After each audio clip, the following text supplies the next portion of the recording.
Olá, bem-vindos de volta para mais uma leitura do livro de Atos dos Apóstolos, capítulo 8.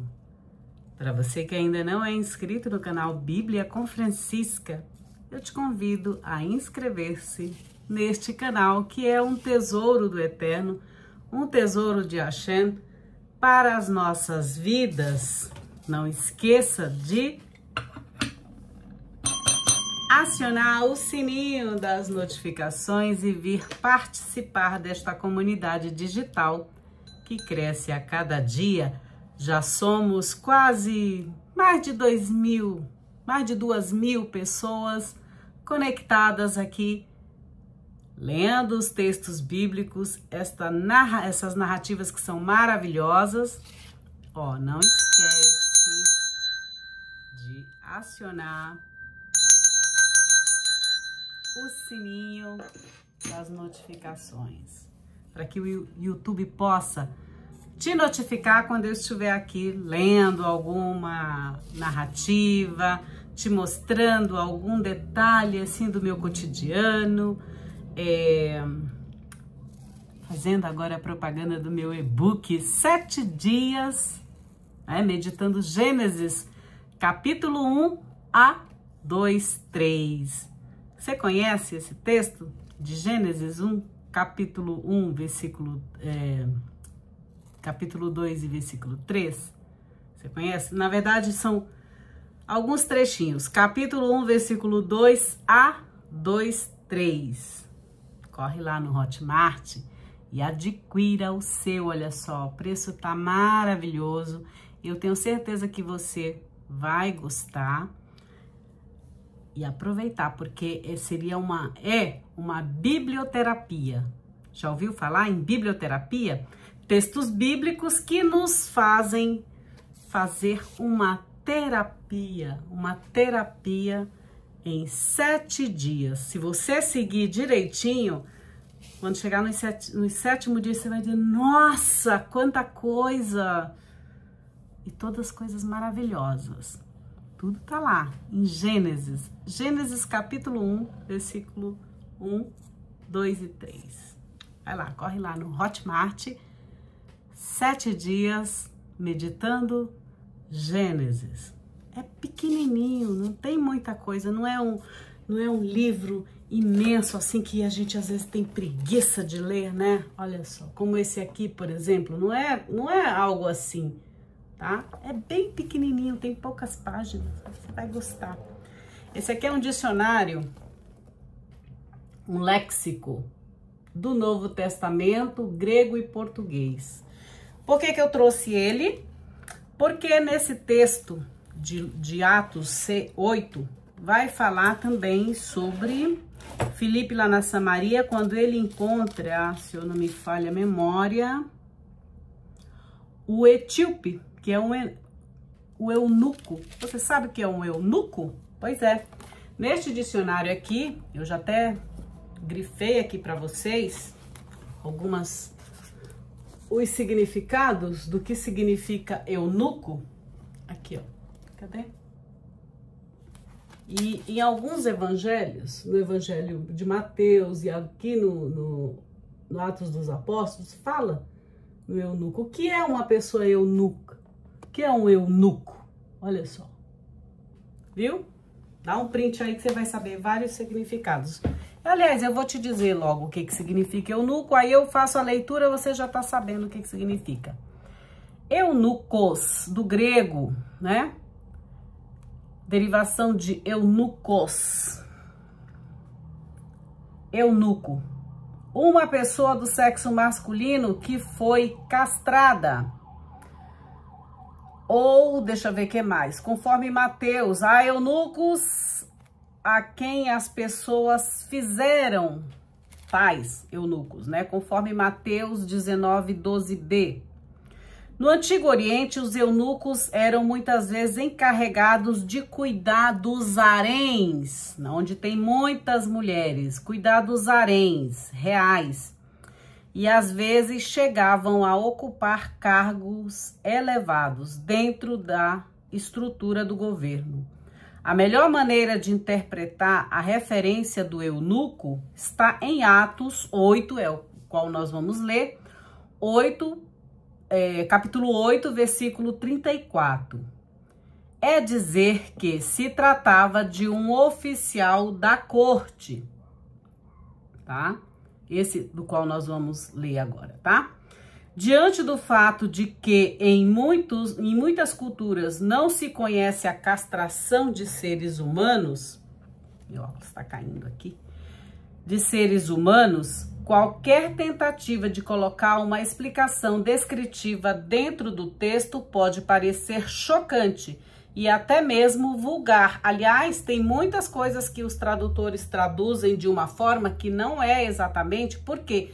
Para não chocar vocês, para vocês não acharem que é muito vulgar e não está lá no texto, e às vezes está, tem muitas coisas vulgares que estão no texto, porém os tradutores, para não chocar e não fazer vocês perderem a fé também, eles mudam algumas coisas, tá? Então, olha só, esse é um dos casos, tá bom? Então, olha só, dentro do texto pode parecer chocante e até mesmo vulgar. Por isso, muitos tradutores preferem tomar emprestado um termo para eunuco e explicam o significado da palavra no vocabulário ou dicionário. Por exemplo, quando se fala em lombo, né? Ah, ele ainda estava no lombo do pai dele. Lombo, na Bíblia, fala-se da genitália masculina. Né? Aí os tradutores colocam, ele ainda não havia nascido. Quando eles colocam não havia nascido, é justamente para não chocar vocês com a linguagem. Porque, na verdade, eles dizem, ainda estava na genitália do pai. Ele ainda não tinha nascido, ele ainda estava na genitália do pai. Saco do pai, entendeu? Então, os tradutores, às vezes, eles são elegantes justamente para não chocá-los, para não chocar você que vai ler, caro leitor, da Bíblia. Olha só, eunucos, também é uma derivação, né? Eunuco, fazer com que a pessoa passe a ser um eunuco, castrar, fazer com que alguém seja eunuco, né? Conforme Mateus 19, 12, às vezes pode se traduzir como eunuco, por fazer com que a pessoa não possa mais ter relações sexuais. Em algumas línguas, para falar da castração de um homem, usa-se o termo bem diferente daquele que é usado para falar da castração de um animal. Também eunucos, usado como um pronome reflexível, viver sem ter relações sexuais, ser celibatário. O que é um celibatário? É alguém que é solteiro. Isso não significa que a pessoa não vá ter relações sexuais, tá bom? Celibatário não significa que a pessoa não tenha relações sexuais. Ela é apenas solteira, tá? Ficar sem casar, ou seja, uma pessoa que pode ficar sem casar. Esse é um celibatário, mas isso não significa que eles não, entendeu? Não possam manter relações sexuais, seja tanto com mulheres quanto com homens, entendeu? Não se iludam achando que os padres, os bispos, os pastores não tchucu-tchucu. Eles tchucu-tchucu sim. Tem uns que não, acredito, né? Mas eles são humanos, então celibatário, celibater, vocês já estão sabendo. Celibatário significa solteiro, alguém que não casa, mas isso não significa que ele não vai ter relações sexuais, tá bom? Por isso vocês veem também todos esses escândalos que acontecem aí no mundo religioso, tá bom? Quando a gente aprende isso aqui, dificilmente você é manipulado, tá bom? Olha só, viver sem ter relações sexuais, ser celibatário, ser sem casar, né? Existem homens que não casam por causa do reino dos céus, conforme está lá em Mateus capítulo 19, versículo 12. Eu tô explicando bem explicadinho, porque depois eu coloco os shots aí eu coloco uma coisinha, o pessoal vem aqui encher o saco e diz, ai, mas não sei o que, não sei o que. Por quê? Porque só assiste aquele shot e não vai atrás das informações que está completa na partezinha ali onde você coloca o shot, você é indicado aonde que está o vídeo completo, né? Então, eu tô explicando bem explicadinho isso aqui, tá? Sobre o eunuco, né? Que vai aparecer no Atos dos Apóstolos. Eunuco, uma pessoa do sexo masculino que não se casa, mesmo que não seja necessariamente impotente, ou seja, ele pode não ser impotente, mas ele não se casa, né? Ele pode ser potente, mas ele não se casa. Ou seja, é um celibatário, né? Celibatário. Existem homens celibatários que não se casam por causa do reino dos céus, conforme Mateus 19, 12, eles repetem aqui, né? Então, meus queridos, em Atos também, né? Diz assim, em Atos 2, 17, os vossos velhos sonharão. Os vossos velhos sonharão é que eles sentirão desejos, tá? Desejos. Entendeu? Podem ser desejos de realizar certos sonhos, podem ser desejos sexuais também, tá? Porque é uma forma de estar vivo, de estar potente para realizar. Tem muita gente que não faz sexo, mas produz outras coisas, sei lá, não tem desejos mais sexuais. Então, ela transfere aquela potência para outras coisas. No caso, escrever muitos livros, trabalhar que nem louco para construir um monte de casas, construir riquezas, essas coisas. Então, quer dizer, aquela potencialidade que vem justamente dessa questão sexual, dessa energia sexual, ela transfere para outros setores, que não seja apenas copular ou ter relações sexuais, tá? Tem muita gente que às vezes tem orgasmo escrevendo livros, trabalhando, ganhando dinheiro. Quem não gosta? Eu amo, é um orgasmo quando chega os Pix na minha conta e quando tem o dinheiro. Lógico, você entendeu?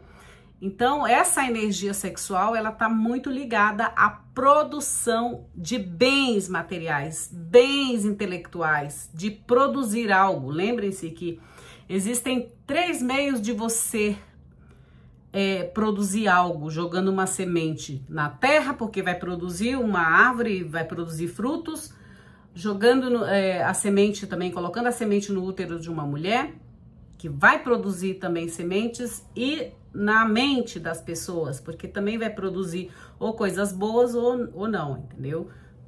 Quem produz textos, quem produz digitalmente também está produzindo algo para colocar na cabeça das outras pessoas. Eu, por exemplo, estou produzindo aqui um conteúdo para vocês sobre os textos bíblicos, mas isso não significa que a gente não estude as palavras e, como eu falei para vocês, os tradutores, nem tudo eles colocam justamente para não chocá-los com as verdades que são colocadas nesses textos, né? Eu lembro de uma moça que ela colocou aí, que eu era analfabeta, que eu fosse estudar, porque apenas eu tinha colocado lá que o nome de Jesus, no texto lá de Mateus 26, está escrito o seguinte: Pilatos pergunta, vocês querem Jesus Barrabás, Jesus Barrabás ou Jesus o Cristo? Ou seja, eram 2 Jesus, 2 pessoas com o mesmo nome, porém um era denominado Barrabás, o outro era denominado o Cristo. Muita gente não sabe dessa informação. Eu descobri essa informação quando eu estava na faculdade e estava produzindo o meu mestrado, né? Então, eu lendo lá, eu nem acredito. Eu digo, não, mas existe, conversando com o professor, eu disse, olha, existem 2 Jesus. Ele, não, mas acho que você não leu correto. Eu digo, não, está aqui. E aí ele foi verificar, ele disse, olha, realmente. E a pessoa já estava com mais de 40 anos estudando a Bíblia. Isso não às vezes a gente estuda, mas nem sempre a gente sabe tudo da Bíblia. Nem uma vida inteira a gente vai conseguir ler texto por texto, entender o que significa aquelas palavras texto por texto. E aí eu consegui né? E aí eu vi que realmente estava. E vou lhes dizer uma outra coisa. O Walter Lisboa, que traduziu, se eu não me engano, Mateus nas Paulinas, ele verificou isso também. E tanto que lá, ele, se eu não me engano, ele coloca, depois eu posso ver aqui, ele coloca Jesus Barrabás e Jesus o Cristo.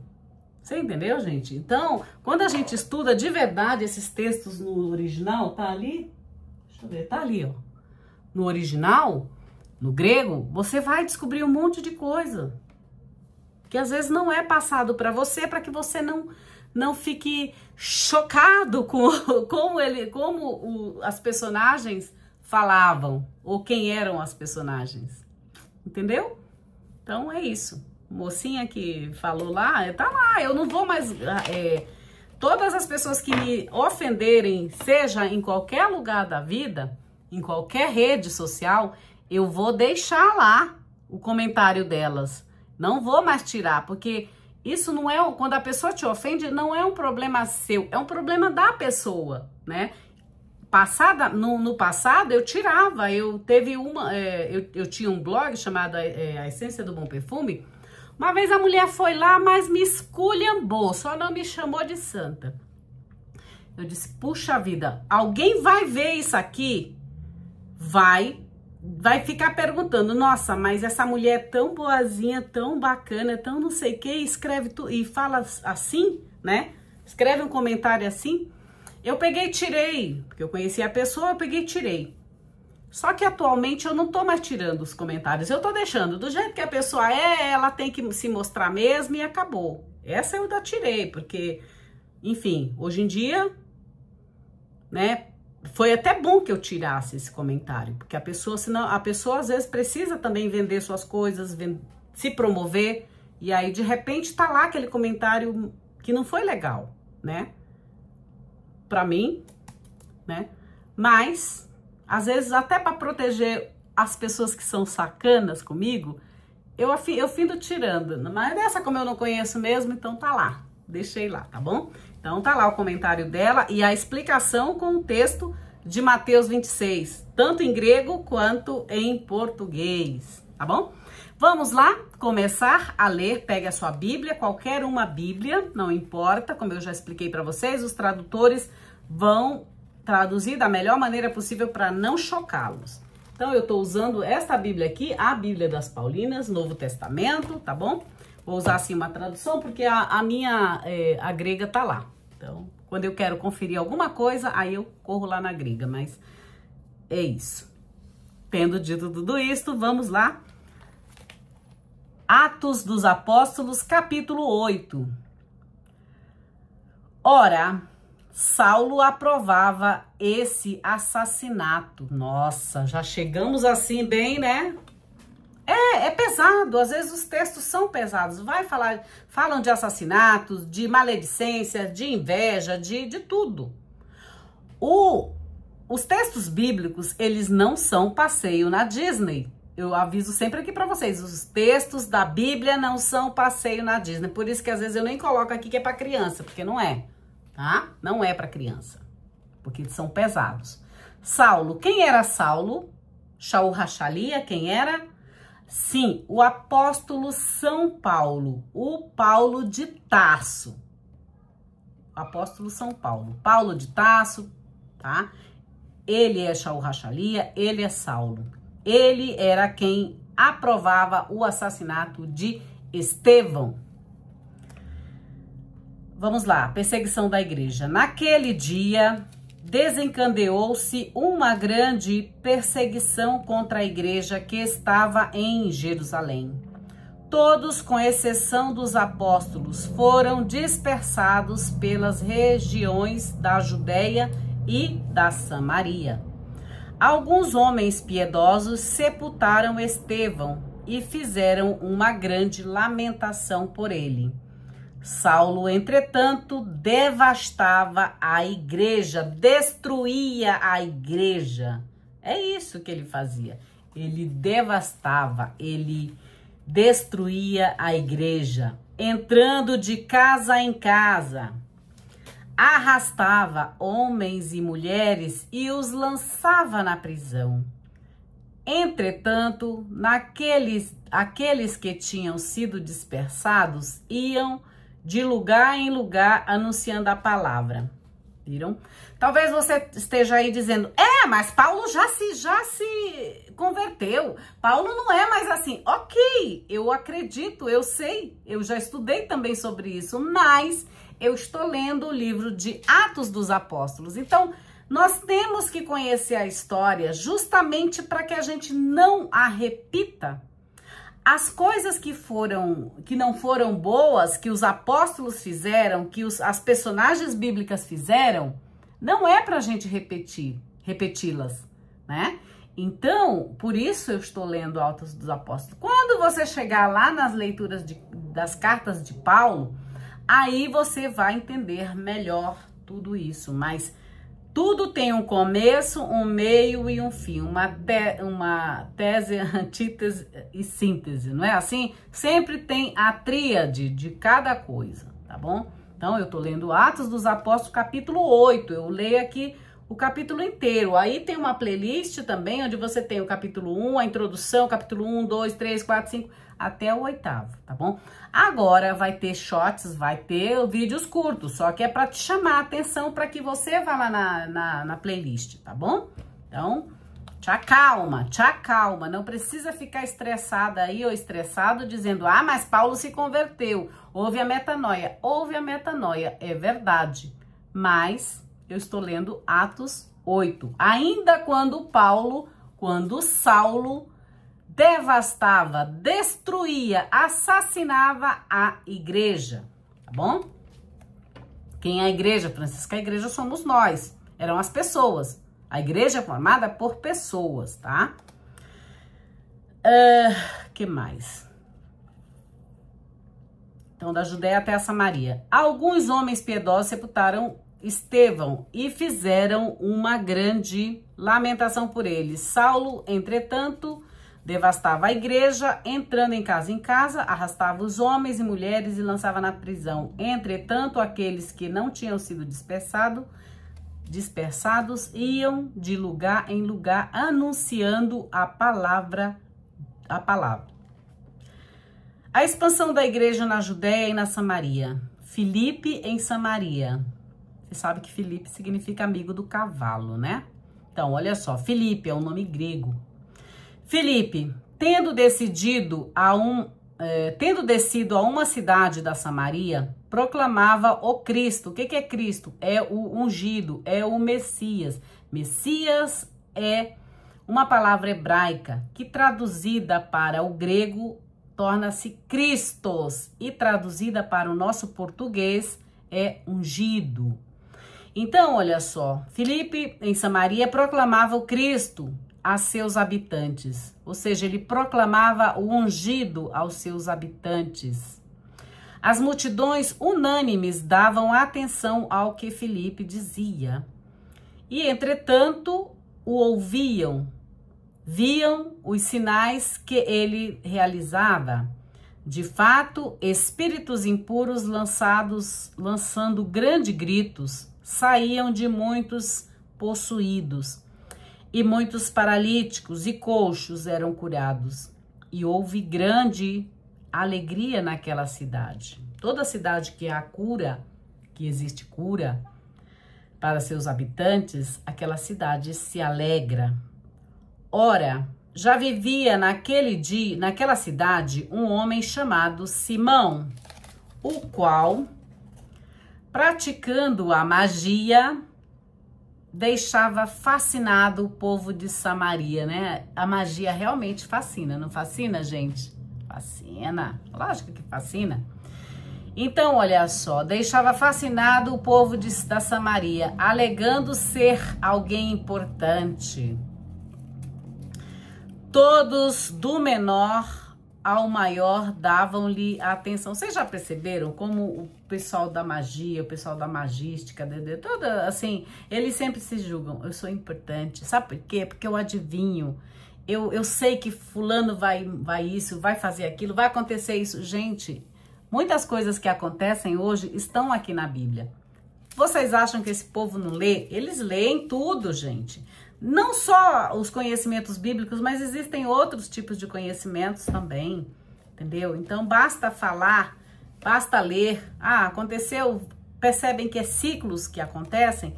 Então, sabe, não é difícil não de adivinhar as coisas, de prever as coisas, né?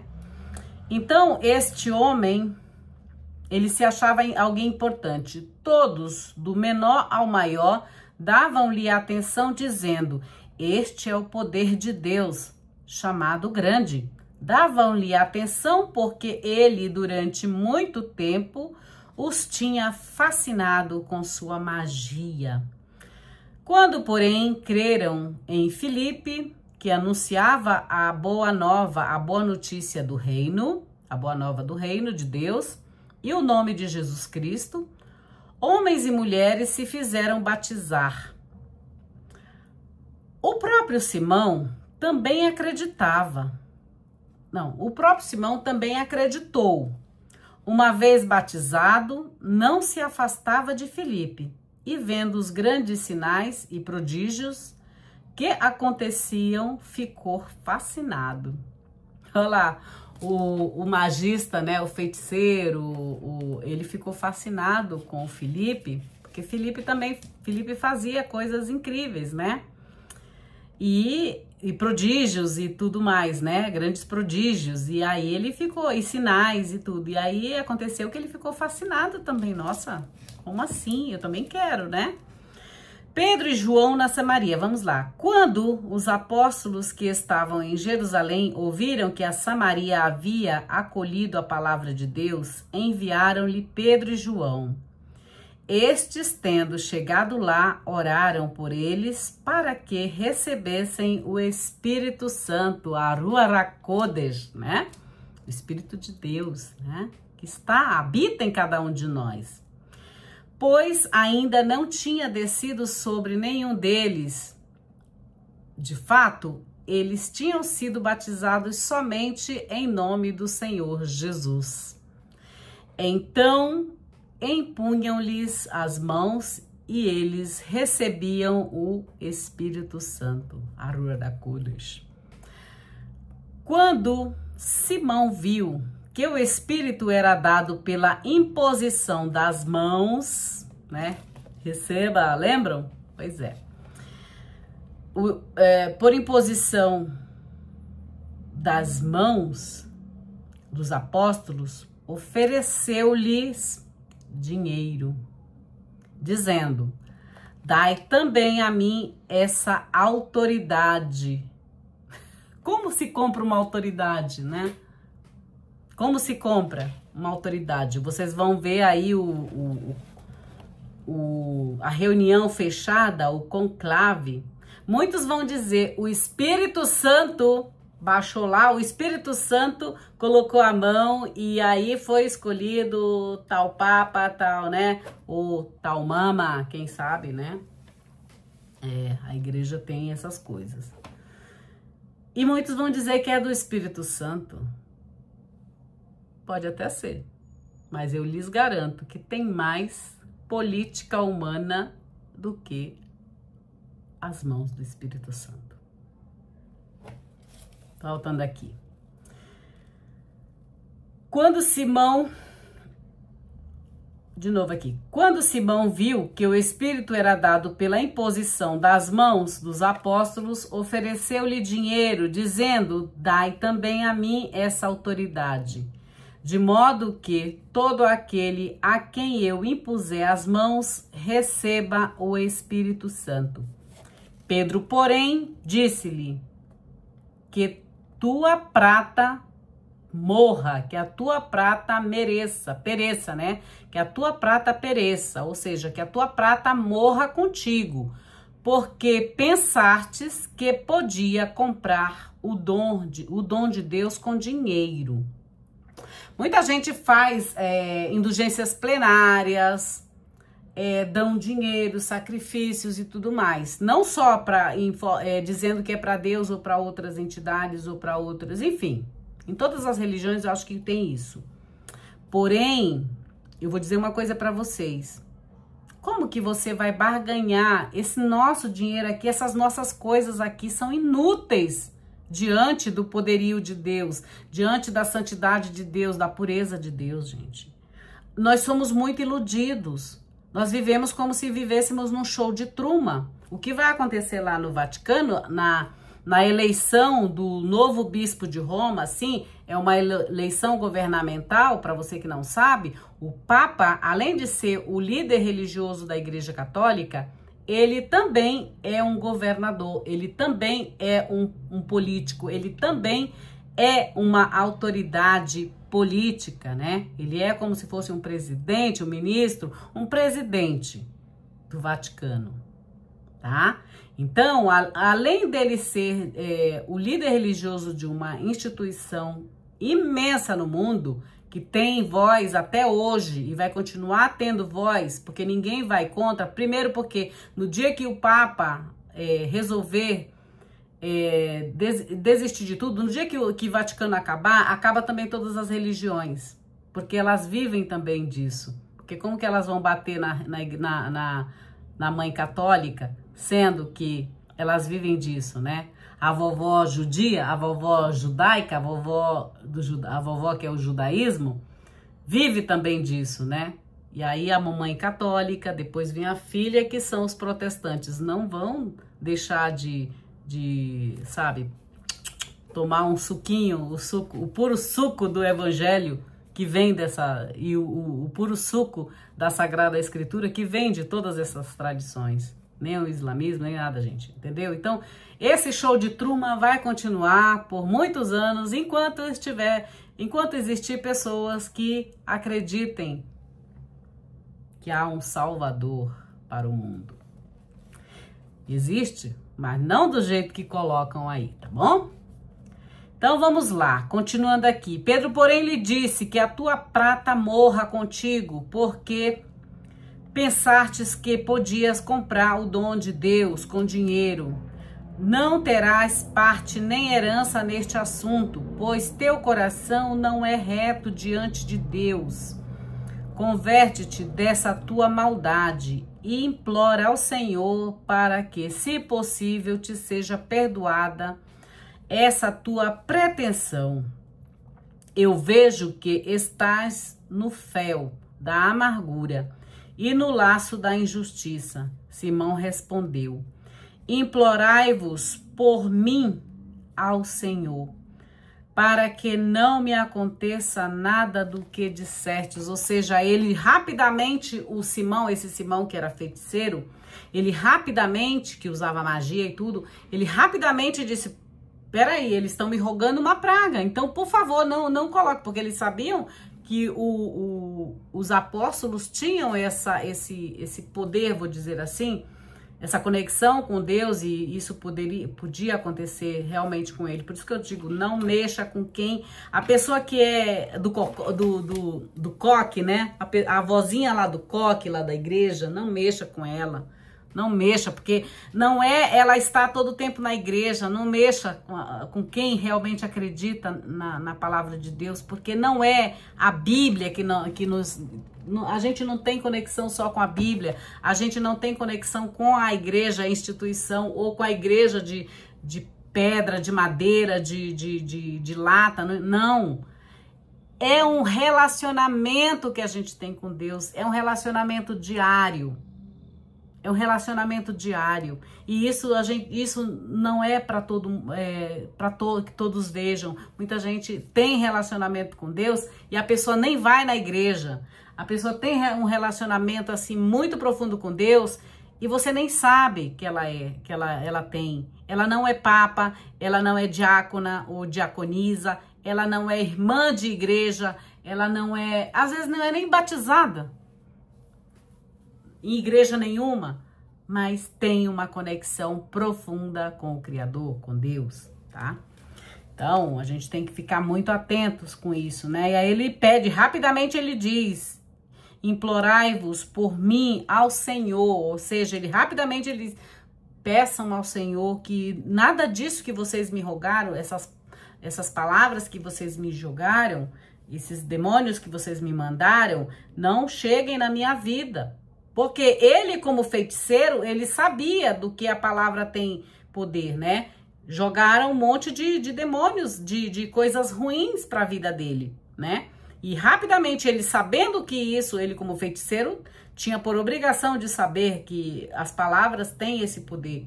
Então, como magista, ele sabia. Então, rapidamente eles disseram: implorai por mim ao Senhor, para que não me aconteça nada do que dissestes. Viu? Nada do que disseste, nada do que os apóstolos falaram para ele, que ele morra, que o dinheiro dele, que a prata dele, que o ouro dele, aqui é prata, morra com ele. Ou seja, os apóstolos disseram que ele morresse junto com aquela prata dele, com aquele dinheiro dele. E rapidamente ele disse não, né? Ele rapidamente foi implorar aos apóstolos que eles implorassem para Deus para tirar aquela sentença que os apóstolos, aquela maldição que os apóstolos jogaram nele. Então a gente tem que ter muita atenção com aquilo que você, de repente, manda para as pessoas que têm conexão com Deus, que têm um relacionamento com Deus. Não aquelas pessoas que estão ali sempre mostrando, eu sou, e às vezes não são, mas existem pessoas sim que elas nem vão na igreja, mas elas estão sim conectadas com Deus, tá? Então, muita atenção com isso. Após terem dado testemunho e anunciado a palavra do Senhor, eles voltaram para Jerusalém anunciando a boa nova em muitos povoados samaritanos. Agora vem a história do eunuco, tá, gente? Filipe e o etíope da Etiópia. Eu já estive na Etiópia, eu já viajei para a Etiópia, Addis Abeba, todos esses lugares, Lomé, todos esses lugares assim da Etiópia. Fui. Olha só, o anjo do Senhor disse a Filipe: levanta-te e vai para o sul, pelo caminho que desce de Jerusalém a Gaza. Ele está deserto. Ora, tendo-se levantado, ele partiu. Ora, um etíope eunuco e alto funcionário do Candace, lembram que eu falei para vocês que um eunuco pode ser ter um grande cargo, né, em algum reino, cuidar de mulheres no harém e tudo mais, então, e pode ser um funcionário, um grande funcionário também, né, de um reino. Então, olha só, o alto funcionário de Candace, rainha da Etiópia, que era o superintendente de todo o seu tesouro, ou seja, ele cuidava do tesouro, né, desse reino, tinha ido a Jerusalém para adorar. Ele estava voltando e, sentado em sua carruagem, lia o profeta Ishaiarro, ele lia o profeta Isaías. Disse o Espírito a Filipe. Quem é o Espírito? O Espírito Santo de Deus, tá? Disse o Espírito Santo de Deus ao Filipe: aproxima-te e fica perto dessa carruagem. Filipe correu, ouviu que estava lendo. Filipe correu, ouviu que ele estava lendo o profeta Isaías e disse: compreendes o que lês? Tu compreendes o que eu falo aqui? Tu compreendes quando tu lês esses livros? Tu compreendes? Às vezes eu preciso de ajuda para quem sabe mais, aí eu vou lá, pergunto. Às vezes tem gente que é especialista em Mateus. Eu vou lá, escuta, como é que tu lê isso aqui? Como é que tu traduz isso aqui? Ou para alguém que estudou só João, por exemplo, eu tive muito contato com o padre Johannes Beutler. Ele estudou 50 anos só o Evangelho segundo João. Mas eu pegava ele e dizia: padre, me ensina isso aqui, me diz isso aqui. Como que o senhor lê isso aqui? Ou teve uma vez que eu peguei também ele e o Conin também, que ele era também especialista em João. Uma vez, num almoço, eu também fui atrás, às vezes eu aproveitava. Como é que vocês leem isso? Como é que vocês entendem isso? O que vocês entendem sobre esse capítulo? E eles me ensinavam. Assim eu faço, porque nem tudo a gente realmente compreende. Ou então algum texto que requer o hebraico, eu vou atrás. Às vezes eu vou atrás do Matias, às vezes eu vou atrás de muitos outros que conhecem, tá? Olha só, compreendes o que lês? O eunuco disse, como poderia? Ó, o eunuco era um grande funcionário, né? Ele sabia sobre o tesouro, ele cuidava do tesouro da rainha, mas ele não sabia, não entendia sobre o profeta Isaías. Mas ele lia, né? E aí ele diz, olha só que bonito isso aqui, a humildade dele, né? Tem muita gente que diz assim, eu não preciso saber da Bíblia, eu já sei, eu já li, eu sei de tudo. Eu já li a Bíblia 500 vezes, de Gênesis a Apocalipse. Não, eu já li esse Salmo 23 e é assim. Ou seja, já vem com aquela crença limitante de que sabe, ou seja, não se esvazia, já está com o copo cheio. E como que a gente vai aprender quando a gente está com o copo cheio? A gente não aprende, porque já estamos cheios, né? Então, para a gente entender isso, qualquer texto, e até esse texto, a gente precisa se esvaziar do nosso ego, né? De dizer, eu sei, eu não preciso. Graças a Deus que eu não sei. E quanto mais eu leio esses textos, mais eu percebo que eu não sei e preciso aprender mais. Não só das coisas de Deus, não só a mensagem, o sentido, mas eu também tenho que entender o sentido da palavra, a etimologia dela, como é naquela cultura, o que significa aquela palavra naquela cultura, né? Então, eu não sei. E cada vez... Olha, eu tenho quase 60 anos e eu vou dizer para vocês que eu não sei quase nada dessa vida. Nada, nada, nada. Algumas coisas eu sei, mas cada vez que eu leio esses textos, eu percebo que eu não sei quase nada, sabe? E aquilo que eu sei, eu mostro para vocês, né? E às vezes até brigo. Eu digo, olha, isso aqui é assim. Por quê? Quando você tem a certeza, quer dizer, certeza a gente nunca tem de nada, mas quando você estuda aquele texto e você diz, não, é isso aqui. Tudo bem, você aprendeu com seu avô, com a sua avó, com seu professor, com o seu padre, com o seu pastor, com o seu... Sei lá, você aprendeu assim. Só que eu te digo, durante 50 anos você leu isso aqui errado. Você compreendeu dessa forma errada. Se vocês forem ler o meu e-book lá de Gênesis, vocês vão ver quanta coisa eu descobri também, por isso eu coloquei lá para vocês. Sabe? Tanta coisa, maravilhosas. Então, olha só, ele diz assim, o etíope fala assim, Filipe pergunta para ele, compreendes o que lês? O eunuco disse, como poderia se ninguém me guia? Como eu poderia se ninguém me ensina? Como você pode compreender esses textos se ninguém te explica? É muito fácil. E 5 minutos de missa, 10 minutos, 1 hora, não dá para você compreender numa homilia toda aquela beleza daqueles textos. Tem muita gente que não suporta ir na igreja, na missa, porque não consegue entender a folhinha que é lida na missa. Porque lá tem as orações, aquela coisa toda, enfim. Mas o principal, que são as leituras, os salmos que são cantados belamente em hebraico, só que a gente canta em português, e de uma forma às vezes meio bagunçada, meio barulhenta, né? E tem a primeira leitura, que geralmente é uma leitura do Antigo Testamento. Depois vem uma segunda leitura, que é uma carta. Depois vem o Evangelho, a aclamação do Evangelho. E muita gente às vezes não entende, mas por que tá falando disso, se é isso aqui? Porque a Bíblia, ela, do começo ao fim, ela se conversa. Mas para você entender tudo isso, você tem que se esvaziar. Assim como Jesus Cristo se esvaziou da sua divinidade, né, do seu ser divino, ele se esvaziou para ser humano, um humano limitado, assim como nós, né? Então ele diz aqui, olha que bonito isso aqui, gente. Compreendes o que lês? Ele diz como, o eunuco fala como? Como poderia, se ninguém me guia? e convidou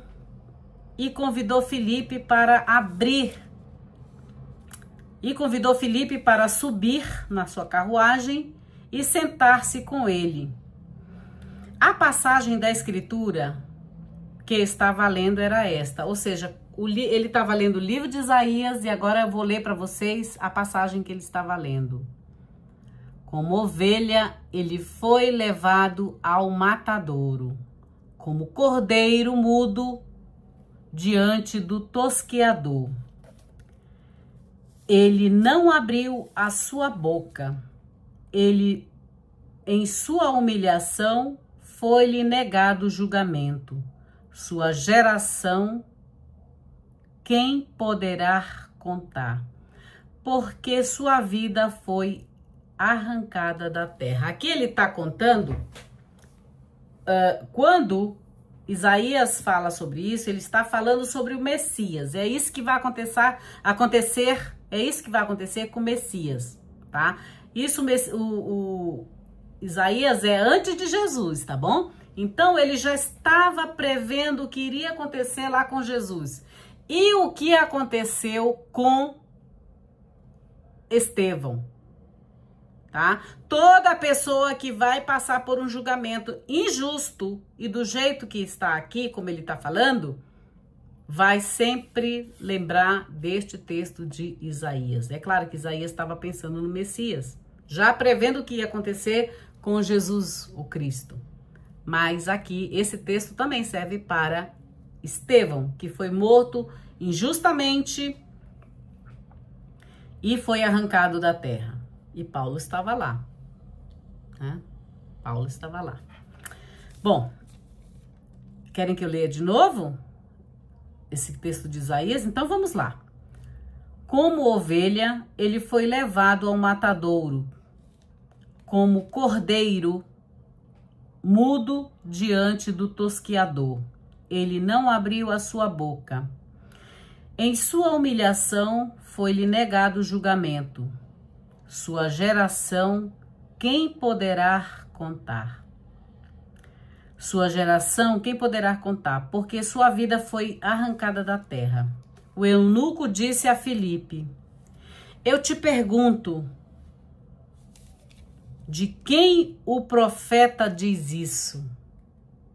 Tem muita gente que lê essa Bíblia, essas narrativas bíblicas, e não sabe do que se trata, né? Essas narrativas falam de questões sociais, questões jurídicas, questões de lideranças religiosas, políticas, sociais, falam da nossa vida, tá?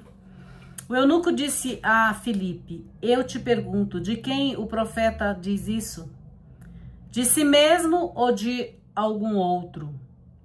Filipe tomou a palavra e começando dessa escritura, anunciou-lhe a boa nova de Jesus Cristo. Prosseguindo por esse caminho, chegaram a um lugar onde havia água. Disse o eunuco: aqui temos água. O que impede que eu seja batizado? Ele mandou parar a carruagem. Ambos desceram até a água, Filipe e o eunuco, e ali o batizou. Batizou o eunuco com água, que é o primeiro passo, né? A água representa a purificação, a limpeza. A limpeza de tudo, gente, do nosso corpo. Quando você bebe água, por exemplo, você limpa, você purifica o seu corpo das impurezas, das toxinas, né, que existem.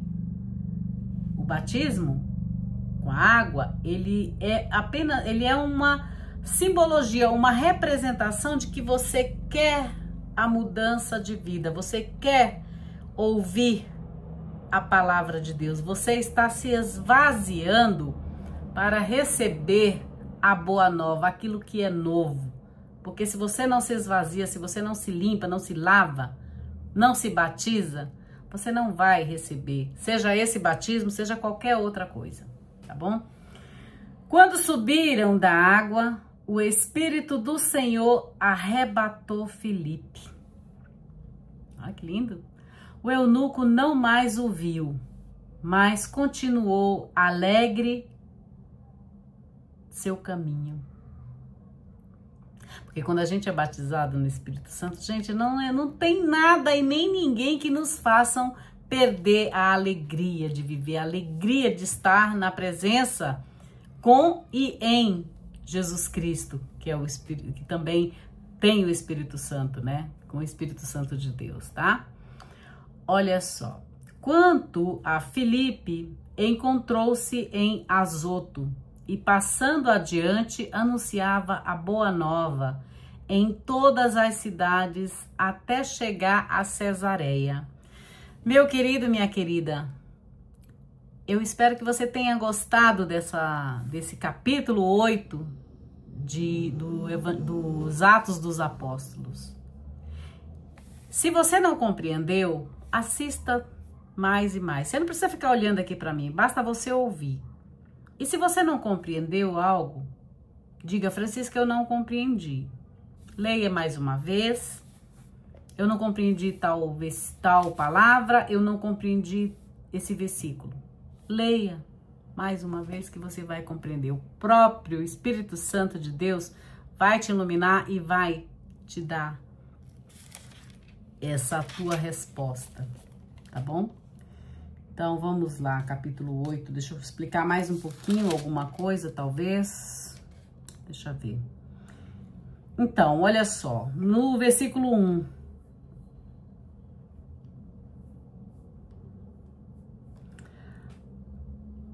A denúncia do valente Estevão, selada com a sua morte, provoca a dispersão dos discípulos. Somente os 12 não são afetados pela perseguição.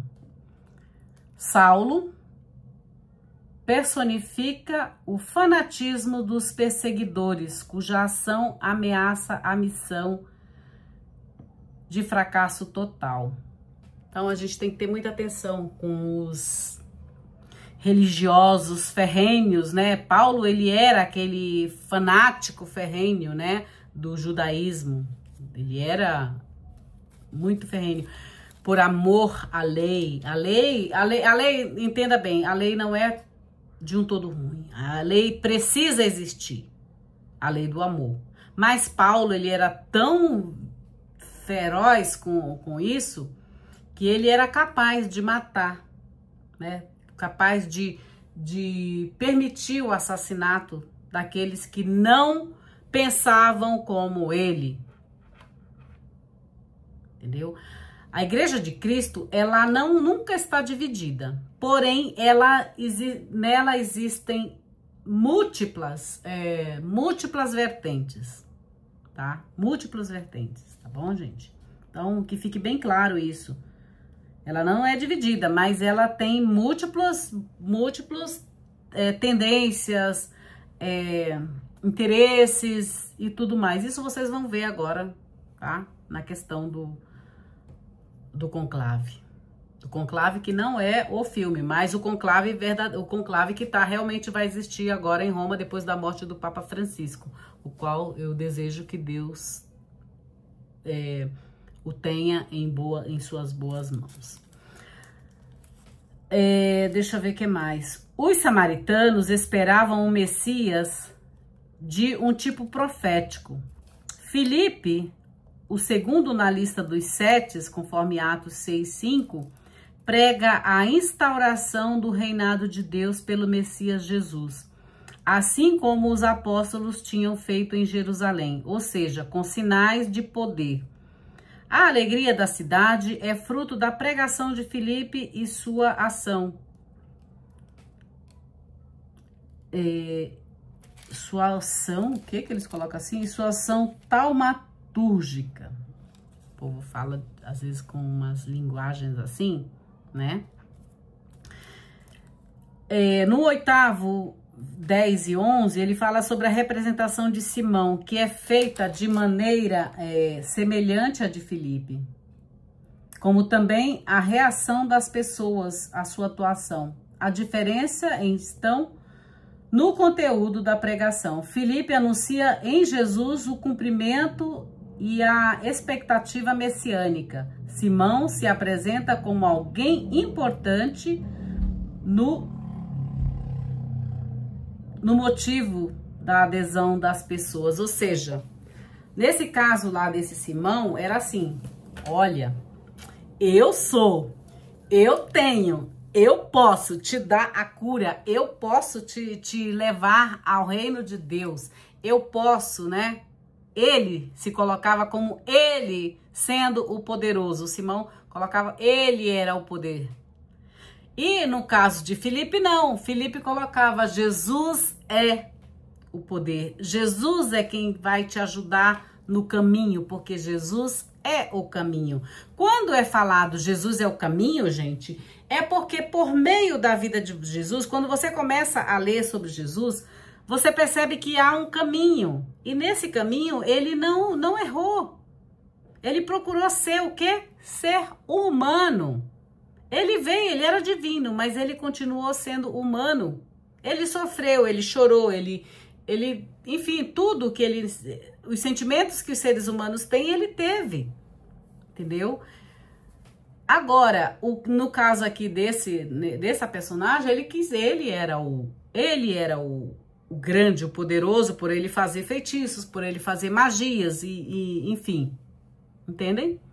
É nesse sentido. Eu espero que você tenha gostado, né, deste 8º capítulo, capítulo 8 do Atos dos Apóstolos, tá bom? E como eu falei, a gente tem que se esvaziar para poder compreender essa palavra de Deus, que ela é maravilhosa, ela é poderosa, sim.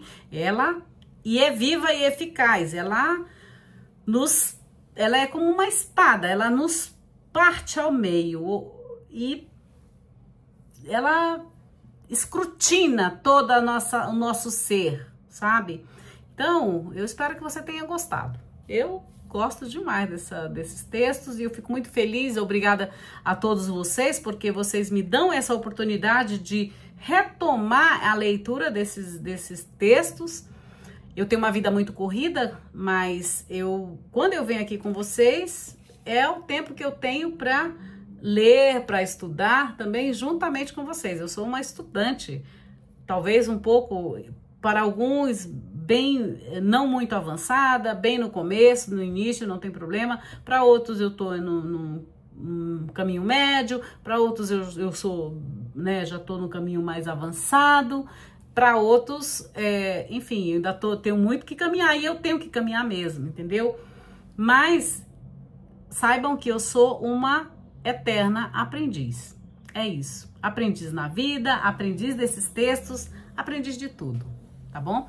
Então, fiquem com Deus, em Deus, para Deus, fiquem na bênção de Deus e celebrem aquilo que realmente importa, que é a vida de cada um de vocês. Para você que ainda não é inscrito, inscreva-se neste canal, porque ele é um tesouro do Eterno para as nossas vidas. Deixa eu ver aqui uma coisinha.